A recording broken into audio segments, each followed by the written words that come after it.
Welcome to AI Today. I'm your host, Dr. Alan Badeau, and this week we're going to have some fun.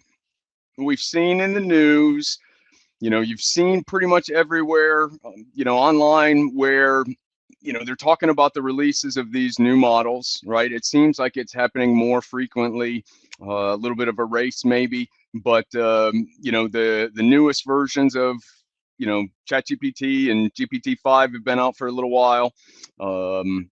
Claude 4.5 with Sonnet just came out, and so there's some exciting things that are taking place. But as people have used it, I think they've gotten a little bit confused on what some of the best ways to use them are, what they actually can do, why is it taking so long to do it. I feel like my answers aren't, that it's providing are not as good. There are some reasons behind that. So, if you look at the top players, we know that, pretty much Claude and ChatGPT, GPT-5 are really those top tier, AI models. We see some other ones out there, every once in a while, and especially on Hugging Face and some of those other places where, there's maybe some variants, maybe some bigger models, maybe some other ones that are doing it that may have a little bit, of different strengths, different training material. But, you know, I've told you all along, as we have continued to play with these models, that, they're going to be good at some things. They're not going to be quite as good at other things. And then there are going to be days that you feel like it's not good at anything. And, those are some of the things that we have to take into consideration. And so these bigger models have really just, because they've got so much more information, then, your prompting has to evolve with that. That really is the bottom line, and we're gonna explore some of that today. We're gonna do like we normally do. We're gonna pull up the newest versions. We're gonna play with them. I'm gonna show you what some of the unique things are that they're really good at doing, and we'll do a live comparison, and I'll even use my tool that the prompt playground to be able to help folks think about this and think through some of these things and look at ways that you can continue to optimize those prompts so you can get the most out of them as you possibly can. You know, with let's start with Claude 4.5 and specifically with Sonnet. So, it has been optimized really for, stability, longer running tasks, and really more, consistent types of workflows being able to use it for. That's what makes it so powerful with coding, as well, because it does a very good job at, being able to think through those tasks that it have to do, break things down, and provide you a pretty good answer. However, like before, there's some things that will creep out that we'll explore that can cause, some issues.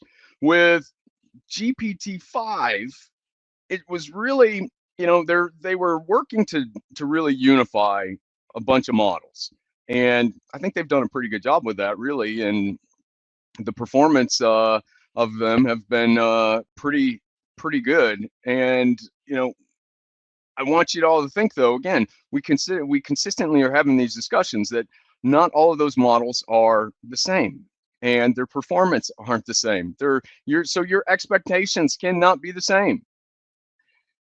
As you're looking at peak performance and what GPT-5 can do, it's really trying to do, complex, heavy reasoning type of tasks, multimodal types of things, and look at that architecture as it is trying to adapt based on context, based on demand, and then based on some other features, how much data you have, those kind of things. And as you are looking at which one to use, like I've always told you, go back and forth, because you're going to get different answers, and especially with these models, because we are seeing some differences that are fairly significant in the answers that we're getting.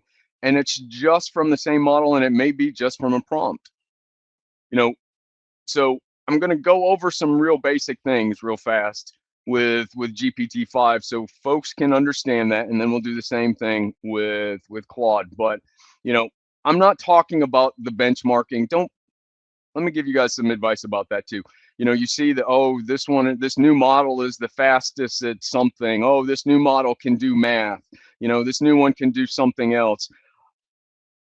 Don't think that that makes a huge difference from our perspectives.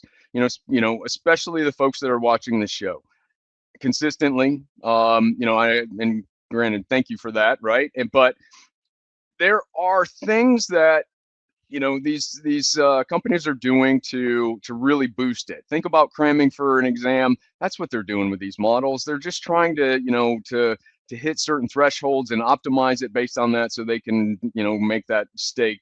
But that has no impact necessarily on how well it's going to perform for you.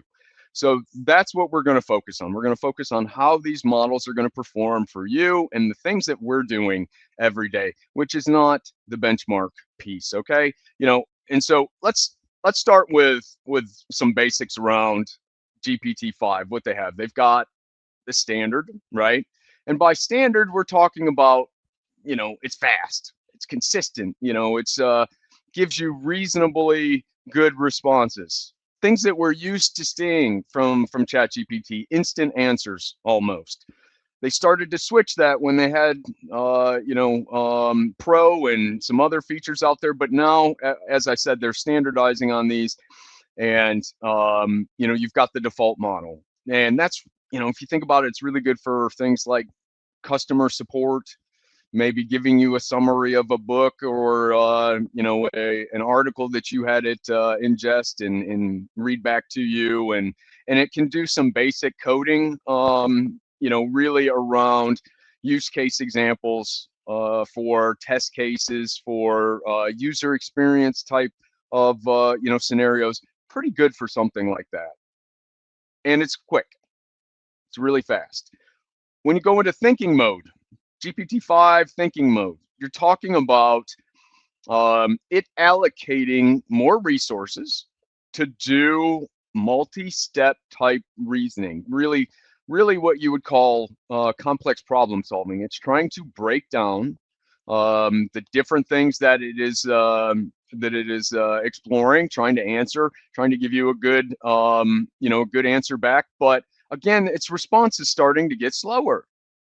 Takes around 10 to 40 to 50 seconds in some cases to get a decent response, and it will show you, though, that there's a significant improvement in the accuracy over the standard default model, which makes sense, right? Because it's supposed to be reasoning, it's supposed to be doing more, and that's exactly what we would hope that it would do. Then we start getting into, the Pro model. And that really is the highest capacity for it to perform some action around reasoning. It's looking at, it's using parallel processing and compute, and trying to figure out what some of those enterprise grade problems are and solve those. And that's where, depending on what you're doing, if you're trying to form a business plan, there's nothing wrong with going to the Pro model and asking it and deep diving with it, and getting a lot of information from it, because it does a great job. But it's also significantly more expensive. It's more resource intensive, and it, of course, is going to be slower.